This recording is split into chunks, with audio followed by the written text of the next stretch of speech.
চলেন আগে একটা ভিডিও দেখে আসি, তারপরে কিছু কথা আছে। আমি কিন্তু হিন্দু না, মুসলমান না। আমি জন্মগ্রহণ করি মানুষ হিসাবে, তারপরে জাতিসত্তা হিসাবে।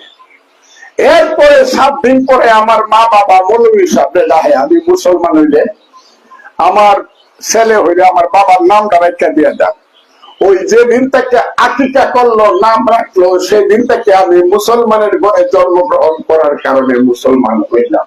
এখন আমরা দেখবো ডক্টর মিজানুর রহমান আজারি কি বলে, একটা নবজাতক শিশু পৃথিবীতে কোন ধর্মে দুনিয়াতে আসে। মনোযোগ দিয়ে দেখবেন ভিডিওটা, ভালো লাগলে শেয়ার করে দিবেন।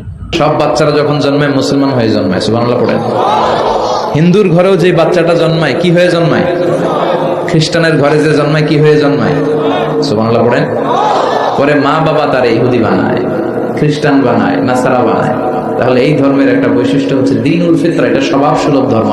তাহলে আপনারা কি বুঝলেন ভাই, কমেন্ট করে জানায় যান। আর তাছাড়াও এইসব আগল পাগলের কথা শোনার সময় আমাদের কাছে নাই, কারণ আমরা যখন দুনিয়াতে আসছি তখনকার থেকে আমরা মুসলমান হিসাবে মরতে চাই। যারা ইসলাম বিরোধী কথা কয় তাদের সাথে আমাদের কোনো সম্পর্ক নাই, এদেরকে আমরা কোনো ভোটও দিব না। ইনশাল্লাহ জিতবে এবার দাঁড়িপাল্লা।